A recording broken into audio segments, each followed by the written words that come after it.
Hello दोस्तों, स्वागत है आपका हमारे YouTube चैनल पर। दोस्तों, छत की ढलाई होने के बाद ये 5 काम आपको जरूर करने चाहिए जब आपकी छत की ढलाई हो जाए। तो अगर आप नहीं करेंगे तो आपका बहुत नुकसान हो सकता है।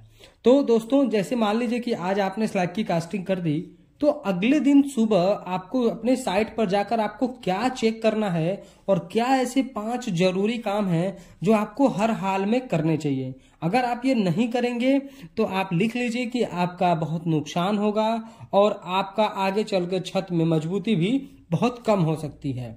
तो अगर आप स्लैब की कास्टिंग कर रहे हैं तो अगले दिन क्या 5 पॉइंट आपको नोट करना है, क्या जाकर आपके अपने साइट पर 5 काम जरूर करवाने हैं, आज के इस वीडियो में हम आपसे यही डिस्कस करेंगे। दोस्तों, मान लीजिए कि आज आपने छत की ढलाई कर दी, तो छत ढलाई के अगले दिन जब आप अपने छत पर जाते हैं तो आपको क्या चेक करना चाहिए। सबसे पहले आप ये समझिए कि जो आपने स्लैब की कास्टिंग करी है वो आपको करनी कब चाहिए। अगर आप छत की ढलाई कर रहे हैं तो आपको जो छत की ढलाई जो बहुत ज्यादा ठंड में भी नहीं करनी है, बहुत ज्यादा गर्मी में भी नहीं करनी है। जैसे कि आप सब जानते हैं कि जो हमारा कंक्रीट बना है वो सीमेंट से बना हुआ है। सीमेंट की प्रॉपर्टीज है कि सारे रॉ मटेरियल्स को बाइंड करके उसको मजबूती प्रदान करना। तो जो हमारा सीमेंट है उसके लिए कुछ फिक्स टेम्परेचर भी है कि इतने टेम्परेचर के बीच में ये सीमेंट जो है बहुत अच्छे से काम कर रहा है। इसीलिए आपसे कहा जाता है कि बहुत ज्यादा ठंड में भी टेम्परेचर जब बहुत डाउन हो तो भी आपको स्लैब की कास्टिंग नहीं करनी है, और उसके बाद जब बहुत ज्यादा गर्मी हो तो भी आपको स्लैब की कास्टिंग नहीं करनी है। उसकी मैं रीजन बताता हूं। सबसे पहले आप समझिए कि जब आप विंटर के समय या फिर ऐसा लोकेशन जहां पर टेम्परेचर बहुत डाउन रहता है वहां पर आपको क्यों स्लैब की कास्टिंग नहीं करनी है। आप सब जानते हैं कि जब सीमेंट है उसको स्ट्रेंथ गेन करने के लिए हाइड्रेशन प्रोसेस की जरूरत होती है, और हाइड्रेशन प्रोसेस कब होता है, जब उसको गर्मी मिलती है। तो अगर टेम्परेचर 10 डिग्री से कम है तो फिर वहां पर आपको स्लैब की कास्टिंग नहीं करनी है, नहीं तो फिर उसके लिए अलग कंडीशंस हैं, अलग तरीके से स्लैब की कास्टिंग होती है। वो सारे हमारे कॉमर्शियल प्रोजेक्ट में यूज किए जाते हैं। लेकिन अगर आप नॉर्मल घर बनवा रहे हैं और आपका बहुत ज्यादा ठंड, आपका लोकेशन ऐसी जगह पर नहीं है कि बहुत ज्यादा ठंड पड़े, किसी एक आध 2 महीने में अगर ऐसा होता है तो आप अवॉइड करें। आप वेट करें उस सीजन का जिसमें टेम्परेचर मिनिमम 10 डिग्री सेल्सियस से नीचे न जाता हो, उससे ऊपर रहता हो। मान लीजिए टेम्परेचर 8 डिग्री 60 डिग्री है। अगर 8 डिग्री 60 डिग्री रहेगा तो आप इस बात को समझिए कि जो हमारा सीमेंट है उसमें हाइड्रेशन प्रोसेस होगा नहीं, हमारे कंक्रीट में हाइड्रेशन प्रोसेस नहीं होगा, तो फिर वो बहुत स्लो होगा, तो जल्दी से स्ट्रेंथ गेन नहीं करेगा, जो कि एक अच्छी बात नहीं है। और अगर हम उस मौसम की बात करें जहां टेम्परेचर बहुत ज्यादा गर्म है, समर के सीजन में, तो समर के सीजन में अगर टेम्परेचर 36 डिग्री 40 डिग्री 42 डिग्री जा रहा है तो आपको स्लैब की कास्टिंग नहीं करनी है। उस कंडीशन में क्या होता है कि आप एक तरफ से कंक्रीटिंग करते हुए जाते हैं और पीछे से सारा हाइड्रेशन प्रोसेस होता हुआ चला जाता है, और आप फोटो में देख रहे होंगे, आपको दिखाया जा रहा होगा कुछ इस तरीके का क्रैक्स दिखाई देता है। तो इन सारी चीजों से आपको बचना है। तो आप जब स्लैब की कास्टिंग करें तो 10 डिग्री सेल्सियस से 30 डिग्री सेल्सियस के बीच का अगर आपके वहां टेम्परेचर है तो आप बहुत आराम से अपने स्लैब की कास्टिंग करें, आपको कोई भी प्रॉब्लम नहीं आएगी। अगर टेम्परेचर इससे 10 डिग्री सेल्सियस से कम है और 30 डिग्री सेल्सियस से ज्यादा है तब फिर आपको जो यहाँ पर प्रॉब्लम आएगी। 30-35 डिग्री सेल्सियस तक काम चल सकता है, लेकिन अगर उससे ज्यादा है तो फिर आपको प्रिकॉशन फॉलो करना पड़ सकता है। उसके लिए पीछे से पानी का छिड़काव किया जाता है, पॉलीथीन शीट से कवर किया जाता है, और भी बहुत सारे उसके सोल्यूशन है जिसको हम यूज करते हैं अपने कंस्ट्रक्शन में। अब देखिए, हाइड्रेशन प्रोसेस को मेंटेन करना पड़ेगा आपको जब स्लैब की कास्टिंग हो गई, तो चाहे वो विंटर का हो चाहे वो समर का हो। अगर मान लीजिए कि बहुत ज्यादा मौसम गर्म है तो वहां पर आपको अगले दिन ही क्या करना है कि वहां पर 10 से 14 दिन तक कम से कम उस स्लैब की कास्टिंग पर आपको प्रॉपर तरीके से क्यूरिंग करनी है। क्यूरिंग आपको हर हाल में करनी है। तो पहला चीज आप ये समझिए कि आपको जो है स्लैब की कास्टिंग जो है होने के बाद आपको 10 से 14 दिन तक क्यूरिंग करना है। अब ये समझिए कि अगर आप अपने स्लैब की कास्टिंग पर जाए, ये तो नॉर्मल सी बात हुई। अब समझिए कि आपको अगले 5 काम जो आपको करने हैं साइट पर जाकर, तो उसमें सबसे पहला चीज ये है कि आप जो अपने साइट पर जाएं और स्लैब की कास्टिंग जो आपने करी है स्लैब के ऊपर जाएं, तो जैसा आपको इमेज में दिखाया जा रहा है, अगर इस तरीके का आपको क्रैक दिख रहा है तो इस तरीके के क्रैक को जनरली हम लोग बहुत सीरियस नहीं लेते हैं। वजह बताता हूं। दो तरह के क्रैक्स होते हैं। पहला क्रैक्स हमारा होता है माइनर क्रैक्स, दूसरा हमारा होता है शटरिंग सेटलमेंट क्रैक। तो जो पहला हमारा माइनर क्रैक्स आपको जो अभी इमेज में दिखाया गया है, अगर उस तरीके का क्रैक है तो उसको आप श्रिंकेज क्रैक बोल सकते हैं। श्रिंकेज क्रैक्स क्यों बोलने के लिए कहा जा रहा है? क्योंकि वो हाइड्रेशन प्रोसेस के थ्रू हुआ है, तो उसमें आपका बहुत डीपली कोई क्रैक नहीं है, ऊपर का श्रिंकेज क्रैक है। तो इसको आप क्या कर सकते हैं कि मार्केट में ढेर सारे जो है आपके क्रैक फिलर आते हैं, तो इस तरीके के जो माइनर क्रैक्स हैं उनको आप फिल करें, हल्का हल्का उनको अगल बगल से भी साफ कर लें, अच्छे से पानी से वॉश करके क्रैक फिलर, सीमेंट का घोल के साथ क्रैक फिलर लगा दें, वो आपका काम बहुत अच्छी तरीके से हो जाएगा।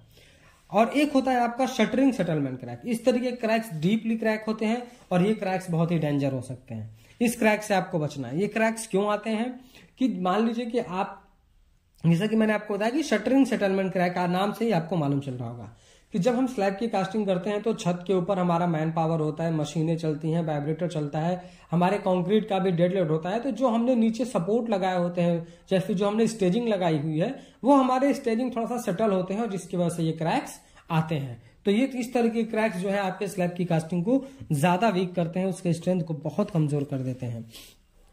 अगर आप अपने स्लैब पे छत पे गए और आपको इस तरीके का क्रैक दिखा, तो अगर आप कॉन्ट्रैक्टर या मिस्त्री से पूछते हैं और अगर आपको वो ये बोलता है कि हम इस पर प्लास्टर कर देंगे, इस पर हम सीमेंट का घोल लगा देंगे, तो ये बहुत ही गलत तरीका है।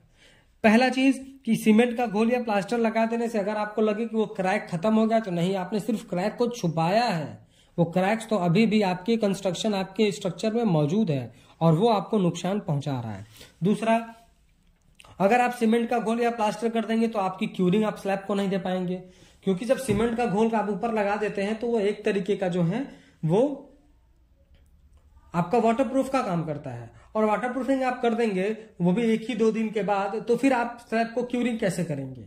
तो आप स्लैब को क्यूरिंग नहीं दे पाएंगे। इसलिए आपको जो है सीमेंट का घोल भी यूज नहीं करना है कम से कम 14-15 दिन तक। वैसे आपको ये दोनों चीज जो है ये एक ऑल्टरनेटिव सोल्यूशन है, इस तरीके का काम आपको नहीं करना चाहिए। आप अपने इंजीनियर से सुपरविजन करा के ही इन सारी चीजों को करने का डिसीजन लें। और अगर बड़े क्रैक्स हैं तो फिर उसके लिए भी आपको दूसरे उपाय करने पड़ सकते हैं। तो 2 तरह के क्रैक होंगे, एक तो माइनर क्रैक आते हैं, एक तो शटरिंग सेटलमेंट क्रैक आता है। शटरिंग सेटलमेंट क्रैक जो है आपके लिए डेंजरस हो सकता है। अगर मान लीजिए छोटा क्रैक है तो मैंने आपको बताया कि आप क्रैक फिलर यूज कर सकते हैं। मार्केट में ढेर सारे क्रैक फिलर आते हैं। आप जो भी आपके माइनर क्रैक्स हैं उनको आजू बाजू से हल्का हल्का साफ करेंगे, उसमें जो है अपना सीमेंट का घोल डालेंगे, क्रैक फिलर डालेंगे और आपका काम अगले दिन तक हो चुका होगा। आपको सीमेंट का घोल नहीं यूज करना है, आपको जो है प्लास्टर नहीं करना है। तो मैंने आपको बताया पहले आपको क्या करना है, 5 काम में से पहला काम कि आपको अपने क्रैक्स चेक करने हैं, उनको रिपेयर करना है। ठीक है, आपको प्लास्टर वर्क नहीं करना है 10 से 14 दिन तक, और ना ही आपको सीमेंट का घोल लगाना है 10 से 14 दिन तक। उसके बाद दोस्तों आप जो है जब स्लैब की कास्टिंग कर दे रहे हैं तो बहुत सारे आपके मिस्त्री या ठेकेदार ऐसे होते हैं कि छत की ढलाई होने के 4-5 दिन के बाद ही बोल देंगे कि अब तो आपका छत मजबूत हो गया है, हम शटरिंग को खोल रहे हैं। तो आपको शटरिंग को नहीं खोलना है। आप उनको मना करेंगे तो फिर वो आपको दूसरा अल्टरनेटिव सोल्यूशन देते हैं कि हम सारा शटरिंग नहीं खोलेंगे। मान लीजिए कि अगर आपके एक बीम के नीचे जो है अगर 15 बल्ली लगे हैं तो बोलेगा कि हम 10 बल्ली 8 बल्ली निकाल लेंगे, 10 बल्ली 8 बल्ली छोड़ देते हैं। तो इस तरीके का काम आपको नहीं कराना है। आपको 10 से 14 दिन तक तो बिल्कुल शटरिंग को हाथ नहीं लगाने देना है। शटरिंग को प्रॉपर तरीके से होने देना है। शटरिंग होना बहुत ही जरूरी है, नहीं तो फिर सेटलमेंट कराएं तो आपको आएगा ही आएगा। तो इस तरीके से जो है आपको काम नहीं करना है। तो पहला मैंने आपको क्रैक रिपेयर बता दिया, दूसरा मैंने आपको प्लास्टर वर्क करने से मना किया कि आपको सीमेंट का घोल भी नहीं देना है 10 से 14 दिन तक, और शटरिंग आपको प्रॉपर तरीके से जो है 14 दिन तक लगे रहने देना है। अब लास्ट हमारा क्यूरिंग प्रोसेस है। ये हमारे स्लैब की कास्टिंग के लिए सबसे इंपॉर्टेंट स्टेज है। आप कितना भी अच्छा सीमेंट यूज कर लें स्लैब की कास्टिंग में, कितनी अच्छी तरीके से भी आप जो है उसका कंक्रीट को मिक्स कराएं, अच्छा ग्रेड यूज करें, अच्छे से अच्छा मिस्त्री हायर करें, बढ़िया से वाइब्रेटर यूज करें, आप सब काम अच्छा करते हैं, लेकिन अगर स्लैब की कास्टिंग के बाद प्रॉपर तरीके से स्लैब को क्यूरिंग नहीं देते हैं, पानी नहीं देते हैं, तराई नहीं करते हैं, तो आपका सारा का सारा पैसा वेस्ट हो सकता है। उसका मैं आपको रीजन बता रहा हूं कि स्लैब की कास्टिंग जो है, मैंने आपको बताया था कि जो है हमारा स्लैब है उसमें जो हमारा सीमेंट पड़ा हुआ है उसको जो है इनिशियल सेटिंग टाइम 30 मिनट ही है, लेकिन उसको 28 दिन तक स्ट्रेंथ गेन करना होता है। वो 14 दिन तक लगभग 90% के आसपास स्ट्रेंथ गेन कर लेता है, 14 से 18 दिन तक। तो आपको करना यह है कि आपको कम से कम 14 दिन तो क्यूरिंग करनी है। और कुछ लोग क्यूरिंग के नाम पर सुबह और शाम पानी का छिड़काव कर देते हैं, ऐसा आपको नहीं करना है। आपको करना यह है कि आपको प्रॉपर जो हमारे इंडियन स्टैंडर्ड कोड में बताया गया है कि आपको किस तरीके से क्यूरिंग करनी है, वो है बॉन्डिंग मेथड।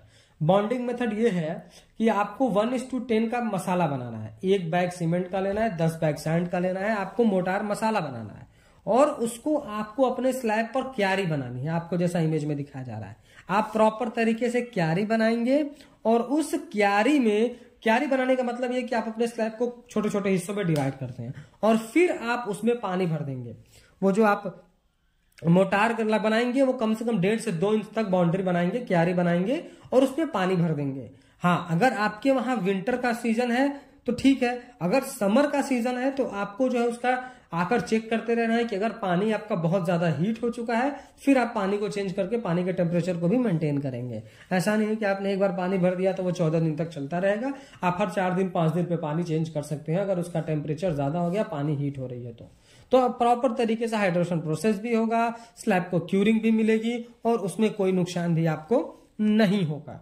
तो इस तरीके से जैसा आपको वीडियो में दिखाया गया है आपको इस तरीके से करना है और जो 5 बातें आपको बताई गई अगर आप ये फॉलो करते हैं तो आपके स्लैब पे कम नुकसान होगा। नहीं तो आप बाद में आके सारी चीजों को, माइनर क्रैक्स को, ये सबको नोटिस करेंगे तो फिर आपको जो है इसको बनाने में, इसको रिपेयर करने में बहुत पैसा और बहुत टाइम लग जाएगा और आपका नुकसान भी बहुत हो सकता है।